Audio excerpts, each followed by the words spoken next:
사랑하고 계시죠? 아직 싱글이어도 괜찮습니다. 저의 이 영상 보고 나시면은 앞으로 여러분이 만나고 있는 사람이든 지금 여러분 옆에 계시는 사람이든 나와 맞는 배우자감일지 내가 이 사람이랑 결혼하게 될지에 대해서 중요한 힌트를 얻게 될 거예요. 우리가 연애를 하는 목적은 무엇일까요, 여러분?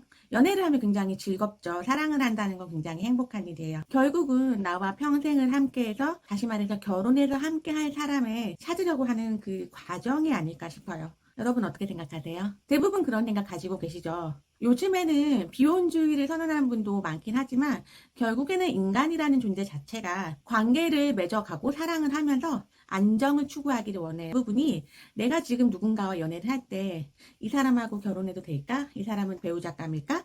이런 부분이 늘 궁금할 거예요. 그렇죠? 저도 그랬습니다. 배우자감의 기준도 사실 굉장히 다양하고 여러분 한 사람마다의 기준이 다 다를 거예요. 그렇지만 제가 오늘 말씀드리는 기준은 가장 근본적이면서 가장 중요한 기준이 되지 않을까 싶습니다. 여러분들에게 알려드릴 기준은 지금 만나는 그 사람이 여러분과 평생을 함께할 배우자감 후보가 될 수 있는지 중요한 기준이 되면서도 가장 쉽게 판단할 수 있는 기준이 됩니다. 사람은 나를 나답게 존재하게 하는 사람인지의 여부입니다. 다시 말해서 나를 있는 그대로 인정하고 존중하는 사람이어야 해요. 이게 굉장히 중요한 포인트입니다. 이게 무슨 뜻이냐면 누군가 연애를 하는 거는 다 사랑을 해서 연애를 하겠죠. 그런데 어떤 사람과 연애할 때는 유난히 힘들고 유난히 내가 너무 애를 쓴다는 느낌이 있어요. 그 사람과 연애하면 즐겁기는 한데 집에 오면은 녹초가 돼요. 너무 지치고 내가 너무 애쓰고 왔다는 느낌이 있는 거죠. 그래서 그 사람을 좋아하지만 마음 한편에는 약간 허하고 자존감도 약간 떨어지는 것 같고 그런 느낌이 있단 말이에요. 이런 사람은요, 여러분의 배우자감 후보에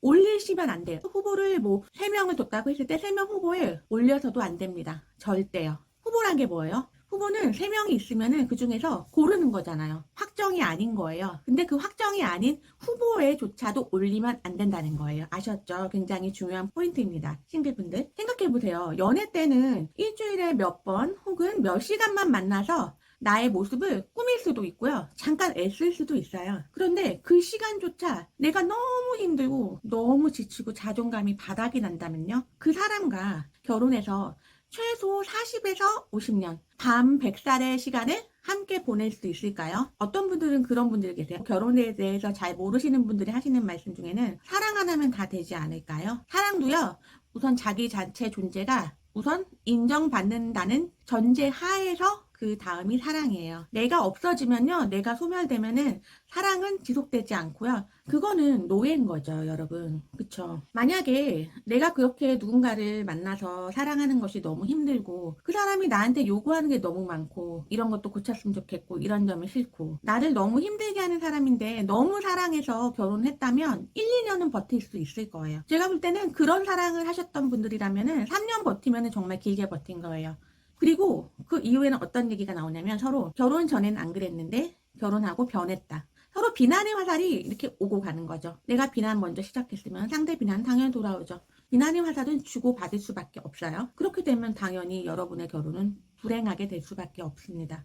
사실은 변한 게 아니에요. 변한 게 아니고요. 가장 멋지고 가장 예쁜 모습만을 꾸몄고요. 지나치게 사랑에 희생해서 애썼던 건데 결혼하고 나서 이제 그게 조금씩 풀려나가면서 내 모습이 자연스럽게 나오는 건데 그 모습에 서로 실망을 한 거죠. 여러분이 배우자를 선택할 때 정말 제가 중요하게 생각하는 포인트 중에 하나는 반드시 나를 있는 그대로의 나로 존재할 수 있게 해주는 사람이어야 해요. 그런 사람을 선택하셔야 됩니다. 애인을 만났을 때 눈썹이 여기 끝까지 오지만 평상시에 화장은 안 하면은 눈썹이 앞에까지만 와도 그 모습을 있는 그대로 드러내도 사랑받을 수 있어야 돼요. 그 모습에 비난받는다면 사랑이 아니에요. 같이 있을 때도 사랑하고요. 떨어져 있을 때는 사랑한 감정을 가지고 있지만 내 모습 그대로 편안하게 존재할 수 있는 그런 연애가 되어야 합니다. 사실 이거는 결혼에 대해서 제가 지금 오늘 말씀드리긴 하지만 연애와 사랑의 기본 전제 조건이 아닐까 생각돼요. 지금 여러분 옆에 그런 사람이 있나요? 멀리 보고 판단하셔야 해요. 여러분들 모두 현명하시잖아요. 그쵸? 그리고 여러분 모두 스스로를 사랑하시잖아요. 지금 이 영상을 보셨다면 여러분의 옆자리를 50년 이상 함께 채울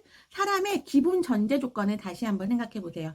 그 사람하고 함께 연애를 2년 동안 했는데 여러분은 있는 그대로 마음이 항상 편안하셨나요? 설레고 두근거리는 거는요, 좋은 감정이에요.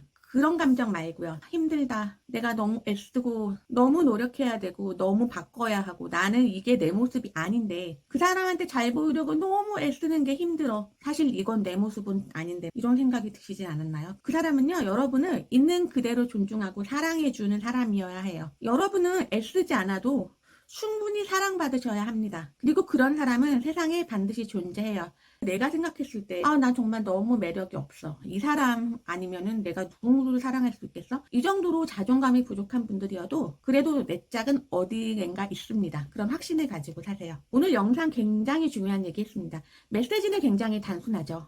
뭐였죠? 제가 길게 얘기했지만 메시지는 하나예요. 여러분 꼭 기억하셔야 돼요. 배우자감이 맞는지를 판단하는 정말 간단하면서도 쉬운 기준 뭐죠? 나를 내 존재 그대로 인정해주는 사람입니다. 나의 존재 그대로 존중해주고 사랑해줄 수 있는 사람인지 여부입니다. 그 사람과 있을 때 내 마음이 항상 편안하고 억지스럽지 않고 있는 그대로 내추럴해야 돼요. 잘 생각해 보시고 여러분의 소중한 배우작감 후보에 현명한 결정 내리셨으면 좋겠습니다. 그럼 다음 시간에 또 만나요. 안녕.